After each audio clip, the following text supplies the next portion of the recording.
We should be live. Wait a minute. Let's just go over to YouTube. Alrighty, we're live. Hey guys, welcome to the Goodfellow Podcast. I'm your host, Joe Barone. And if you like us, hit that subscribe and don't forget about our Patreon channel. We got a lot of other stories there that I don't want to put on live, obviously, for obvious reasons. And also, too, it just keeps things a little bit more stuff that you haven't heard and you probably won't hear on anybody else's podcast. It's a little bit more relaxed like that. Apologize right now for coming in a little bit late, a couple of minutes. I just came from the gym, so it's really my fault. But anyways, I'm going to start off with a quick little story about when I came home from my first bid. I went to a Lincoln dealership to buy a new car. It was a 1997 Lincoln LSC black, and it was sharp back then too. But I go into the dealership, and I was there with my friend Pete, and this is another reason why I'm bringing up the story with Pete. A lot of people in Never Shall call him Posy, but anyway, he's the guy that I, told my story to, and he knew that I was working for the FBI. So I go in there, and I had my bag. I used to carry around a bag a lot of times with a gun and money, and so I go in there and talking to the owner of the dealership and everything. I said, look, I'll buy the car cash. I opened up the suitcase, and he goes, oh, it's a lot of money you're carrying right there. You got to be careful. I said, maybe you didn't look deep enough, and I pulled out my 45, and I says, well, if you can take it, you could, and God bless you. But anyways, we talked. I didn't buy the car that day. So the guy from the dealership calls me. And he says, come on in. So I told my friend Pete, I said, Pete, in case anything happens, I said, this guy probably called the cops or something. So I go in there, of course, now without the money and the gun and everything. And I go into his office, and he says, sit down. He shuts the door, and I'm like, what's going on? I figured maybe there was going to be some guys in there or whatever. I don't know who this guy is. He said, listen, he says, I hope you don't mind. I'm going to let you know something. I had you checked out. Now I'm still thinking he told the cops. Or mention it, and he says, do you know of Frank Salerno? Now, if you guys remember, I mentioned a Frank Salerno from the Purple Gang, guy he was a tough guy, and he had a body in his trunk for a couple of days going around showing everybody he killed the guy. Well, this other guy, Frank Salerno, happens to be his cousin. And I said, sure, I know Frank. And he says, well, look, I'm kind of like around him, good friends with him. He says, and I told him about you, and he said I could help you in any way I can, which was, I said, wow, that was really nice of him and everything. And I wound up buying the car or leasing it, whatever I did at that time. And then, of course, I had to go see Frank and thank him for, putting in a good word for me and stuff like that. And a lot of people don't realize that he had one of the best detailing shops in Eastchester and even in the Westchester County. And this guy would actually, he had a car dealership too. He bought and sold classic cars. Really nice guy, Frank. And to be honest with you, Frank is actually one of the guys, and he didn't have anything to do with me as far as criminal life. He hid his own things, right, wrong, I don't really know. I know he took a pinch or something stupid, I think. But he's the one that actually told me, never mind about going to break somebody's leg if they owe you the money and this and that, you're going to get in trouble, all this promissory notes and everything. He's actually the one who told me, if you're going to get something from somebody, say you want to lend a guy $5,000, $10,000, you got to get double the amount at least of something collateral to hold. And then when I thought about it, I said, wow, I was right. See, these are like people who, this is some of the things I learned along the way, As a matter of fact, there was a guy, another guy kind of grew up around. His name was Kenny Hicks. Worked for the Acura dealership. We were friends for many, many years. And the Acura dealership was owned by a friend of mine, John Tufo, but also there was a Wise Guys in there too. It was Big Ernie who was in there and that kind of thing. But I knew a girl named Lisa Santora. I grew up with her since I'm 7 years old. Her mom, her sister, all of this kind of stuff. Well, she was going to buy a car for her son. And so she had called me up, and I didn't know anything. She says, Joe, she says, listen, I went to Acura dealership, and, blah, blah, blah, blah, about the car. I said, okay. So she says, do you know anybody there? Like, I talked to a guy, Kenny Hicks. I said, yeah, I know Kenny good. I said, look, just go there, mention my name, and I'm sure he's going to help you out. I didn't have no idea what he was going to do. Sure enough, she says, do you know Joe Barone? And he goes, look, I know two Joe Barones. I know the golfer Joe Barone, and I know the singer Joe Barone. She says, well, I'm talking about the singer. He gave her another $700 off the car for that. So meanwhile, I helped her out, but I'm the one who had to go there with a bottle of champagne for him, thanked them and everything, because, that's the way it goes. But you see, this is a little bit like how that lifestyle is. Everybody knows somebody. We put the good word out. We try to help each other in our own ways. You know what I mean? Even Joe, I don't mean to interrupt. No, go ahead. The volume's a little low. Why don't you move that mic a little? Sure. Oh, sorry, guys. Yeah. Tilt it down, maybe. Move it a little closer. Like this too. Okay. How's that? A little bit better? Yeah, should be. Just go ahead and continue. Yeah, good. Hope it's a little bit better. Anyways, so basically, she's the one. Like my friend Jerry Chili, when I was in prison at that time. Sure enough, I got taken to the hole, and he reached out to his wife to reach out to somebody out in the street for me back in them days, and let him know that I was in a hole, so people would know where I was, because the BOP does secretive shit, and they always try to they screw you over with your family. That's just the way they are. But anyways, I just figured I'd start with a couple of short stories like that. My friend Pete, who I was talking about before. Everywhere I went with this kid, he caused a problem. So we used to go to his dry cleaners, and he was my friend Reno. My father went to him, I went to him. But I told Pete, I says, go over there, because he was complaining about Mayflower Cleaners, where he used to go right up the block from his house. But he wanted to get the same deals I was getting from Reno. And then he would walk in there like he was a tough guy and this and that. I'm like, are you kidding me? So Reno talked to me, and I said, Reno, you do what you want. I mean, he's my friend, but look, I'm not going to tell you how to run your business or anything like that. But I told Pete the deals I was getting because he's my friend, and he says he went over there and took it upon himself to go tell him I want the same deals you're giving Joe. And that was wrong of Pete to do that. I told him that in confidence. The other thing was he did that with Frank Salerno too. And that's another reason why I brought Frank up. Was because he went to the car wash place, and he was acting like a tough guy. So Frank called me in. I went there and seen him. He says, look, your friend, he says he's acting like a jerk. He says, I told the kid, look, calm down, kid. He says, you might be reading the books about us. He says, but we're the ones in the books. And I went back and told Pete, I said, what's wrong with you, bro? Just like when he called out my friend Mike Donato at that time. And then Mike was ready to duke him up, and he goes, oh, no, I can't go there and fight now. What if he beats me up? Or what if I beat him up and then I'm going to have to fight him for the rest of my life? Well, you called the guy out. Yeah.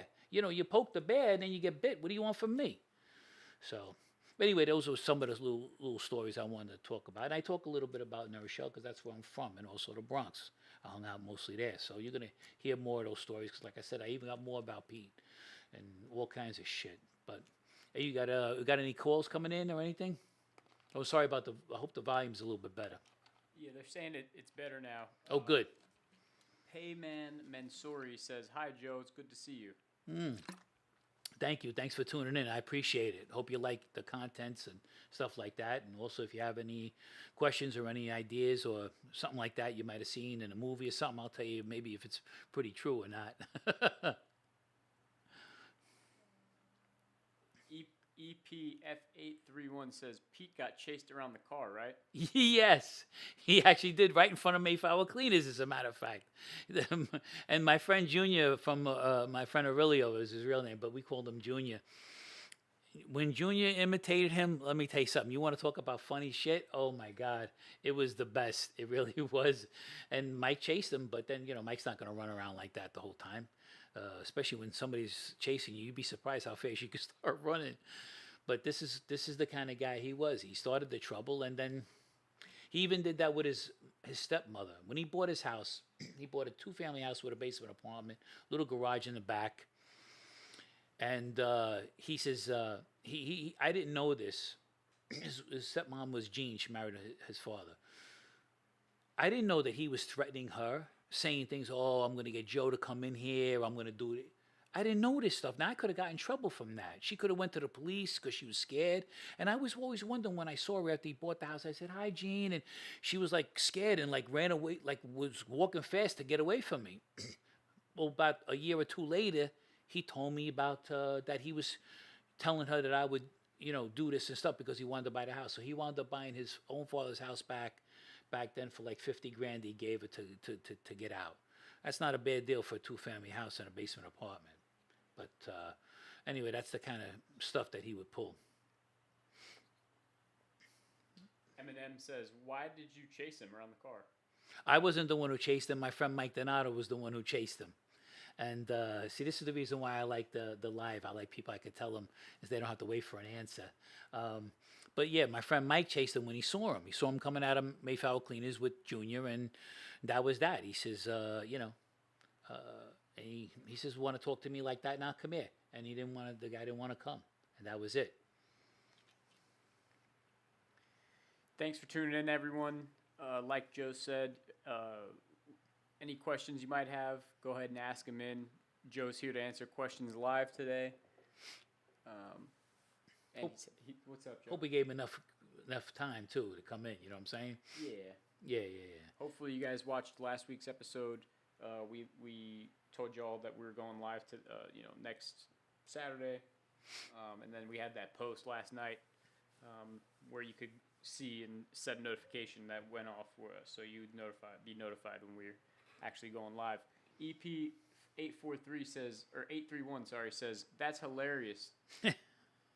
Thank you. Did you ever see that show, The Deuce, on HBO? It featured a character named Rudy Pipolo. Wasn't he a friend of your family? Rudy Pipolo was my father's friend. Yeah, the Pipolos, I knew them obviously, like I had mentioned before. Was Rudy there? Of course, I was friends with his brother Tommy. I wound up meeting Rudy's nieces and stuff like that later on down the road. I met his other brother Louis. Matter of fact, I was at a party. I was dating Louis's daughter Nancy at that time. She had a kid, Anthony, and I think she had a birthday party for him or whatever. He was like a little baby, whatever he was back then. And he came as the first time I met him, and I gave him a card from a business that actually he started, and then his brother Rudy took it away from him. It was like I think it was the cigarette machines and all that kind of stuff that you would put in those places back then. And back then in the Bronx, right now the exchange is 718, but back then it used to be 212. And I don't even know where I probably still got the card somewhere. So maybe I gave it to him, or if he gave it back to me, I forget. So long ago, you're talking over 20 years ago. So I gave him the card, and always brought a tear to his eye because he really remembered all that shit, and it kind of made me. I think he kind of had a little respect for me, like, because he was like, "Wow, like you knew the same kind of things that I knew in a way, But yeah, I did know Rudy back then too. Through my father, of course. Lewis Webb says, "Hey, Joe." Hey, Lewis, how are you? Thanks for tuning in. Hope things are going well. Eminem says, "Who was the most powerful family in New Rochelle back in those days?" Well, it wasn't so much about it. I don't know if it was a powerful family, but it's always been more or less between the Gambinos, more or less, and the Genovese. But the Genovese was pretty powerful. I think they're still powerful. They're probably going to be the real powerful family today for some reason. I think that they're the ones who really kind of, they're pretty closed mouth. They take a lot of precautions and stuff like that. So they're pretty they're pretty good. But the Gambinos were a lot over there too. There weren't really that many Bonannos. There was definitely a couple Lucchese guys there, but the Lucchese guys were pretty rough too. I don't think I even remember a Colombo family being in my town. So, but yeah, it was kind of like 50-50 if you want to think, but it's always about the Genovese, really. I'll see a lot of comments up there. Lewis Webb says, "Hey, Joe, I have a question. In your opinion, which of the families had the biggest presence in the Bronx?" There was definitely a lot of people in the Bronx. There was definitely a good mix of people. But once again, Lewis, it really is the Genoveses kind of stand out a little bit. It's all according to how many how many members they have. Also, because when you have a lot more members, of course, there's a lot more people between soldiers, associates, captains, and stuff like that. But like I said, once again, the Gambinos were pretty powerful back then too. And the Lucchese guys too. But there's a sort of a mutual respect, so it wasn't like too many people stepped on anybody's toes. And if you know anything, Lewis, about the Windows case, there was three fractions. I think it was Lucchese, Gambino, and Genovese in that, if I'm not mistaken. So everybody kind of worked together, but I think it was still going to be the Genovese is pretty powerful. Payman Mansouri says, "Have you ever seen Big Ernie?" Oh, sure. Big Ernie, Big Ernie was a real classy guy. As a matter of fact, if you guys watch my friend, my Dominic Sicali, the Mafia Roundtable, Dominic knows Ernie way better than me. But I knew Ernie too because Ernie had a piece of that place, the Acura dealership that I had just mentioned. And Ernie was just a good guy and a tough guy. Oof, was he tough. I wouldn't want to fight him even to this day. And definitely back in his heyday, even in mine, I wouldn't have fought him back then. Listen, in this life, Ernie was the type of dude I hugged him, kissed him, and they don't really like to do that in public, but he let me do that to him out of a show of respect for him. He came into the Larchmont Diner when I was dating the girl who owned it at that time. There was a lot of shit going on in the back. Some kind of thing going there. She got scared. I went there and I seen it was them and it was no problem. And then she really realized after Ernie came towards the counter, I got up and he saw me and he said, "Hey," and I said hello to him and everything. But yeah, Ernie's good people. He's the real deal. And just so you guys know, in this life, almost every guy who's a wise guy, an associate, a soldier, anybody, even if they can't fight, they're supposed to fight. They have to show who they are. I mean, these guys they're not no punks. So, but there are some guys that just they talk and that's it. And then there's other guys who they talk the talk, walk the walk, and that's it, so. Eminem says, "Do you wish you would have been with a different family?" The Genovese family, who I should have been with, Eminem is a good family to be with.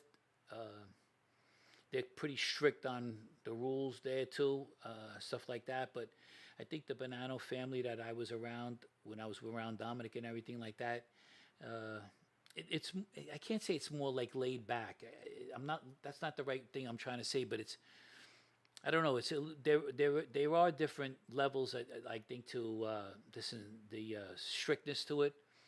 But if you're going to be in any family right there, it should definitely be either Genovese or and the Bonanno family. I just happened to like it, and then of course my friend Dominic was in it, and it was just he and I related really good. Just like I told you the story with Chili and everything too. So that's a good question.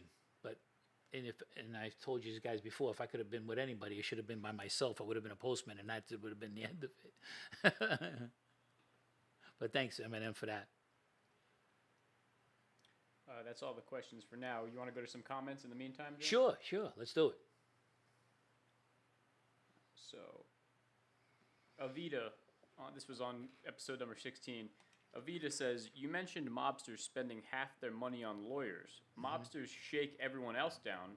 How come not their attorneys?"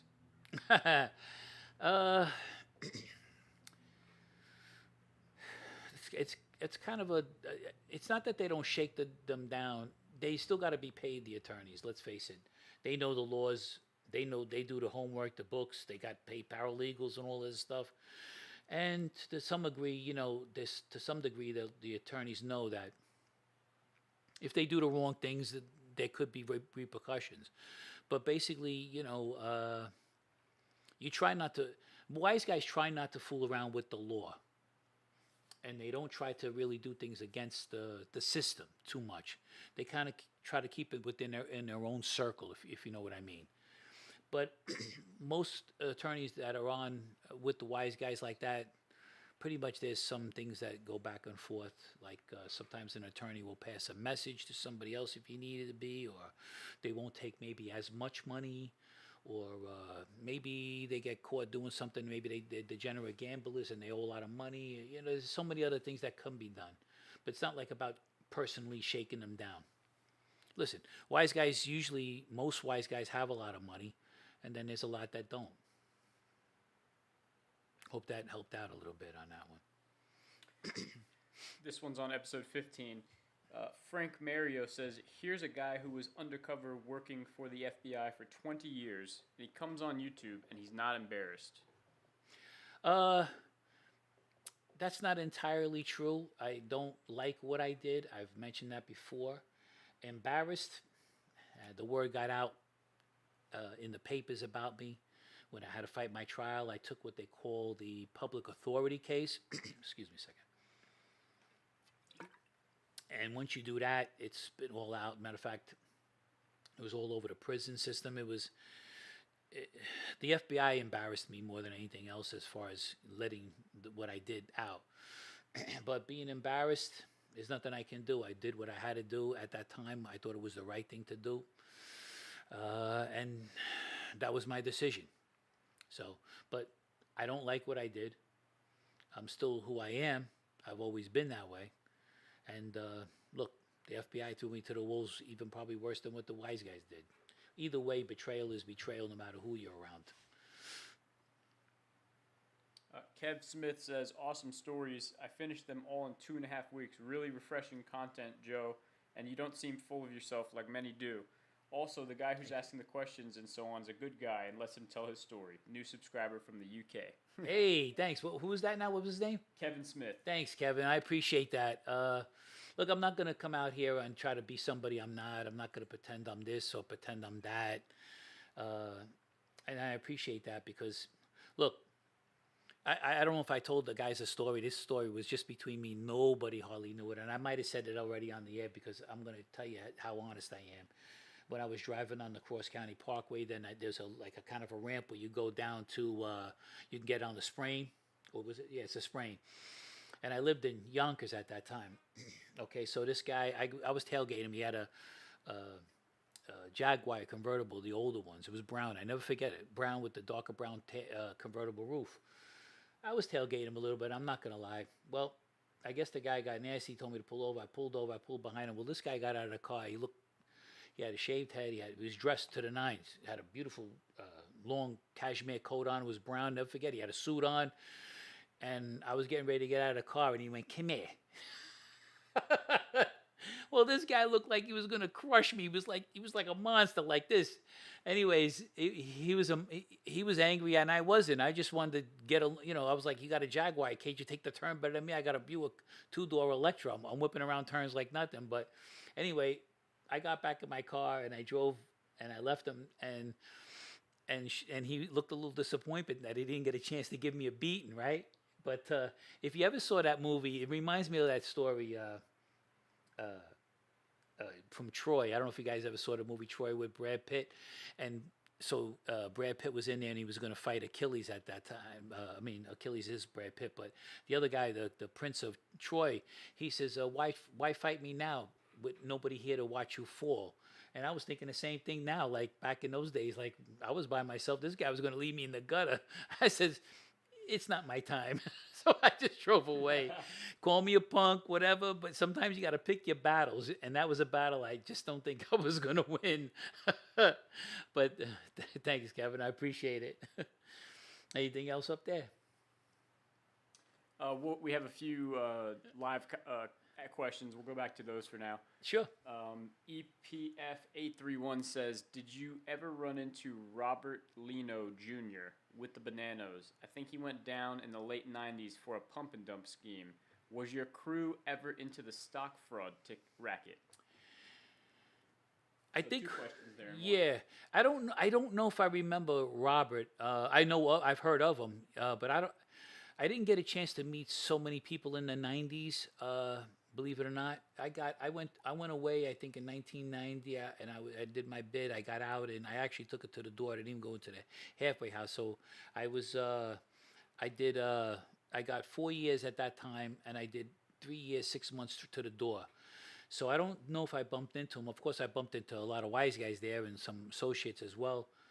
But as far as the stock goes, these guys are always involved. I think they were making some big money, like $500,000 a year they were making, or better. So, no, but I never had the chance or the pleasure of meeting anybody like that.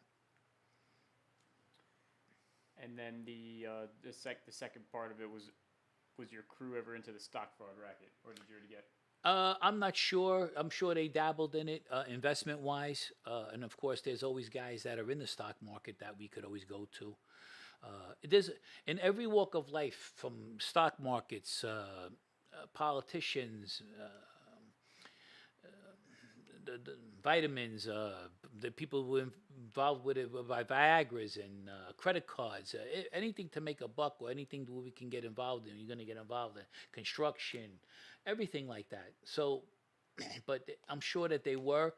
I wasn't aware of it, and I wasn't smart enough to invest into the markets or anything like that. But if I did, believe me, I would have, and I would have told you too. I never want to say I know somebody, and I really don't. Jojo B says, "Love the show, guys. Joe, did you ever think of changing your name after the FBI exposed you?" Hey, Jojo. I thought about it at one time. I did have a name. I don't think I said it on the air. I'll probably still leave that to myself just in case anything happens. But yeah, of course, I was offered the witness protection program like 3 times, I think. And I did think about it at changing my name like that too. But you know something? If it's my time, the man upstairs knows. You know, I won't know when it is. You know what I mean? And whatever's going to happen to me is going to happen. I'm not going to say that I care less or whatever. I'll take as many precautions as I can or whatever like that. But look, I'm trying to get out there. My whole purpose from starting this whole thing was because I want everybody out there to really realize how the FBI was, obviously, that how crooked they are, and also how messed up that life is being a wise guy, and what it does to regular people, and also what it did to a guy like me. You know, make me feel like I had no choice but to be an informant, to lie to friends and family. I mean, but I appreciate that, Joe. Thank you so much for that. Payman Mansouri says, do you know George Barone? He was a maid guy in the Genovese family. He flipped in 98 or 99. Oh, so he did flip. Yeah, no, I heard about when he flipped, and a lot of people did affiliate me even when I was in prison at the time. Thought I knew him, and even when I got out, people thought I would know him or that I was related to him. But no, I did not know George. Of course, I heard of him, but that's it. But yeah, some people did ask that me, I think, once before too. I wonder if you guys were cousins and you didn't know it or something like that. But Barone's a common name, though. Yeah, I thought it was an uncommon name, and I was always, but from what there's a lot of Barones, believe it or not, was in Brooklyn. Ken Perez says, was Sal Montana powerful?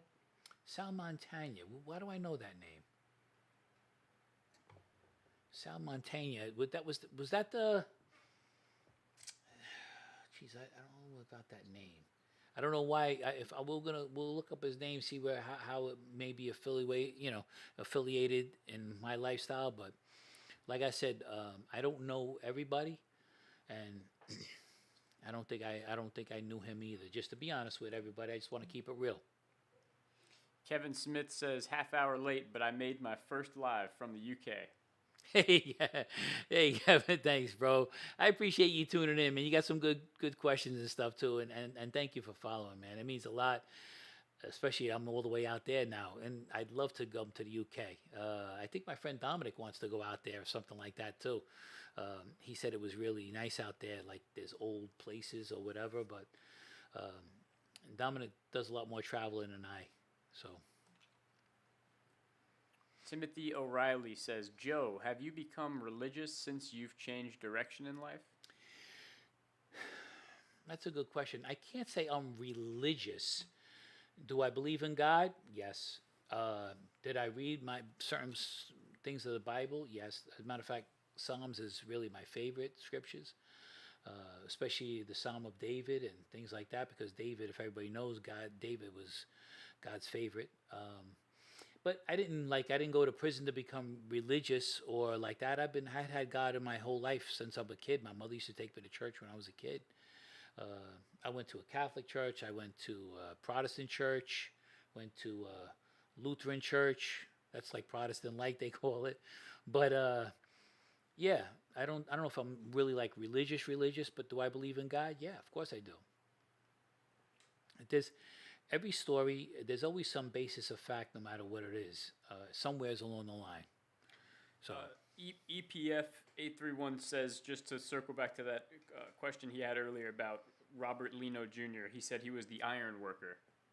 the iron worker. Yeah, that even sounds more familiar to me. Yeah, thank you. Yeah, no, that's right. The iron worker. Okay. Yeah, I didn't know him. I didn't know him. I wish I did. I mean, I always like to meet people like with a good status like that. And then also, Ken Perez followed up on his question. He says Vinnie G appointed Sal Montana to acting boss. Okay, so no, I did not.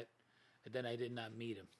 And Vinny, I listen. I even when I was in the street, I didn't really talk to Vinny really like that because we was waiting for a time for me to get introduced to him and everything. I had more talks with Vinny inside the joint while we were in the hole.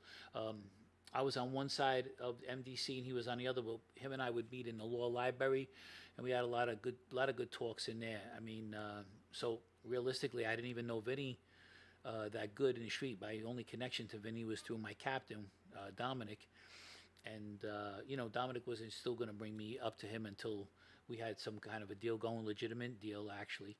And then I was going to be meeting him, and then I was going to start trying to be around him, I guess, too.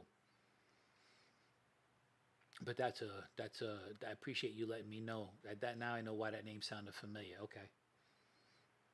Jojo B says, Joe, what did you like best about being involved in that lifestyle, and do you ever miss it? Jojo B. I think I know Jojo B. But I think the certain things in that lifestyle was like this. And I'll answer to both questions sort of simultaneously, because what I miss about it is it's like what draws you into like groups of people. It's the way certain things, like sometimes when you're together and you got a really good crew, and I think I mentioned this last week or the week before maybe. When you got a real crew together that you guys are all on the same page more or less, and nobody's trying to cut each other's throat and that kind of thing, or at least most of the time, it feels good to be around the same people that you're doing the same thing with. It's like if you're in the military together, or if sometimes when you're in prison together, you get together with a bunch of guys and you stay tight. That's pretty serious, I also miss like going out to the places like the restaurants and having the connections to go see a Broadway play or another restaurant to get in and stuff like that. So you have that. You dress nice, and there's a certain way to dress. I've been doing that since I'm a kid because my mother always dressed me with nice clothes. I guess how moms always want to. I was the firstborn and that kind of thing, and and you miss that kind of lifestyle. Of course, the money is always going to be good too. You got a certain prestige. Certain people look to you for certain things or look up to you. Some people don't like it too. They look down, but there's a certain air about you. You're around. I guess everybody in this life is looking for a certain amount of respect or somebody to respect them. So I miss that a little bit. But when it comes time to the other stuff, where you had to really start doing your work and everything like that, and you don't miss the times where you got to do, see certain people you don't want to see. You have to, it's hard life. It's a struggle all the time. You're always trying to evade the law. You're trying to, see who's really going to try to stab you in the back. So basically those things I don't miss, but I hope I answered the question. Raymond Navas says, "What's up, Joe? Are you still driving black cars? That's all you used to drive back then." Hey, thanks, Raymond. Yeah, thanks, Raymond. Yeah, I am still driving a black car. I tried to get away from the damn black because it's a pain in the ass to clean, and I still detail my own car too. But yeah, I do drive the black cars. Oh God, I was looking at a silver one the other day. Just because silver is very forgiving. But yeah, that's good that you remember that. I had the black Escalade, I had the black Mercedes. Yeah, it's just so hard to get away from black. We were just talking about from Jojo B. They just asked me the question, and that's part of your decor. You're part of your dress. You always want to wear something nice, and you always want to drive something nice. And black just seems to go with everything I did. But thanks for that question. Thank you. Ken Perez asks, how powerful is Mike Mancuso, the new boss? Well, he's pretty powerful. I mean, you look. There's no doubt about it. He's the boss, and that's it now. Now, he can summon people at a phone call. They got to listen, and yeah, he's pretty powerful. Let's face it. He's the boss, and whether I like him or not, I can't take away certain things from him. I don't like some of the things he done, and some of the things he still does probably out there, of course. But he is the boss, and he could have you taken out at any time, just like that. He could send guys to see you in a heartbeat, and that's it. He's the man now. So, but yes, he is powerful. Any boss in any crime family is going to be powerful. Look, if you guys remember back in the days with John Gotti, he didn't like Paul Castellano, but Paul Castellano could have you killed. Just one word, that's it. So, whether you're liked or not liked or disliked or whatever you want to call it, yeah, these guys are still powerful. Hope that answers that question. Any other ones up there? Denisio, your friend Denisio. Hey, Dennis, what's going on? Denisio, yeah, Bracolo. He says, Joe, it's Dennis. Angelo Carino worked for your dad. Oh, that's right. Wait a minute, he did. That's holy sheesh, Dennis. Thanks for reminding me of that. I remember Angelo. Yeah, Angelo did a lot of things for my father. That's right, but I think they were legitimate things. You know, that's right. He was like a, I think something in construction, if not. Yeah, Dennis, that's right. Wow, jeez. Wow. Sometimes you just can't even remember. But now I remember. Now that you just did that, the light bulb went right off. I remember that exactly now, Angelo. Wow. Thanks for reminding me, Dennis. Guys, we're going to do 2 more questions before we sign off here. I see one from EPF831. He says, how were the streets reacting in 1985 when they charged all the bosses in the commission case? Seems like a very chaotic time in the mob. Do you remember what it was like during that time? Oh, heck yeah. That's almost around the same time that I think Paul got shot, too, at Sparks. But yeah, that was a big thing when Giuliano put in the RICO thing where they actually arrested the bosses, because bosses were like sort of like untouchable associates, soldiers, captains. We all kind of shielded the boss from getting arrested in any way or led to anything like that. But that was a very hard time. It actually put a lot of people on high alert, as you want to say, because that's it. When they start taking down the bosses, look at when they took down Tony Salerno at that time. He took the 100 years like it was on a chin, and a lot of these guys took it on a chin. Tony Ducks, I remember that, and yeah, that was and it was actually scary in a lot of ways. America went over to Colombia and killed Pablo Escobar. Okay, now, I don't understand how they can go do that, and then yet we didn't take over Cuba when Cuba was with Russia. There's so many other things, and I don't want to get political because that's not who I am, but I can't believe that they did that. So now here it is in this country now that they're doing certain things, and I don't think a lot of things are ethical. Like if you ever know about the conspiracy law is illegal in this country. I'm not supposed to, just because of what I think, you're going to arrest me. That's why they say you can indict a ham sandwich. So when they started doing that in the 80s like that, when they arrested all the bosses, everybody was like, whoa. Yeah, that was a big, big thing. Dennis, I'll read this one before we do go to the last question. He says, in car business, we had most of private sanitation companies, if you remember. The sanitation companies? In the car business, we had most of the private sanitation companies, if you remember, he says. Yeah, of course. Yeah, well, listen, the sanitation, everybody's affiliated in the car businesses, the sanitation.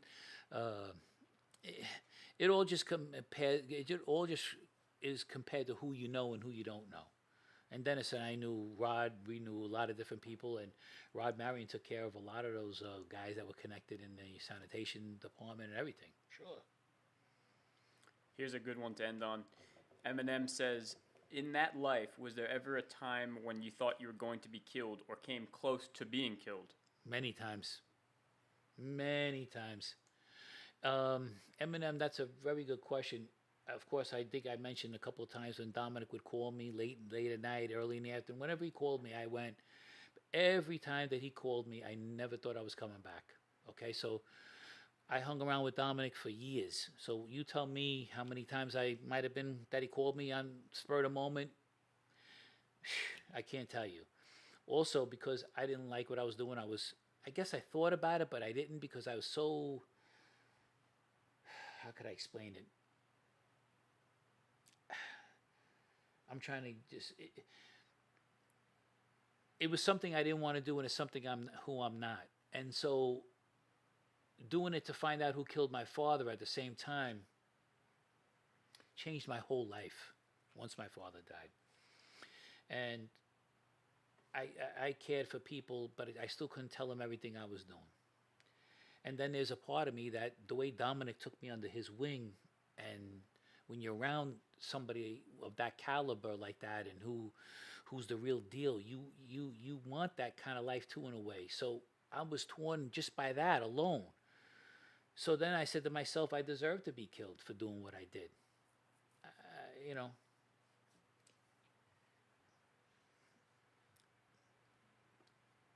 And so, yeah, I thought I was going to die, but I was so involved in doing what I was doing, I couldn't even think of it as much. I'm not going to tell you I wasn't afraid, but yeah, there was a lot of times. I mean, thank you so much for that question. You can put one more if you want. You want to do one more? Yeah, I don't want to leave people hanging. They were waiting a long time. Let's see. This guy doesn't have a name. It just says G, but it says, "Do you have any Tough Tony stories?" I only met Tough Tony once at the Parkside with Romanello, and there was my friend Jimmy Scott, and he was they called him the Silver Fox. Tough Tony was tough, a really good guy, the real deal himself, nice guy, but he could be tough. Jimmy Scott, he told me the story about what happened when his daughter, when Tony's daughter was going to school, somebody got stupid with her, which I love these people. I don't know if they knew she was connected or not, or whatever the case may be, but he had like 50 guys go to the school that day to make sure nothing was going to happen to his daughter. And if that's not a statement, I don't know what is. But I just know that when I went to the Parkside, his restaurant, he treated me like gold there. I know that. Matter of fact, I'm going to tell you a story later on in my next podcast about Mickey Generosa and stuff like that, who they were all connected in that area there. And let me tell you something. He treated me like a king there. I didn't pay for any food, nothing. So Tough Tony was a really good guy. Yep, may he rest in peace.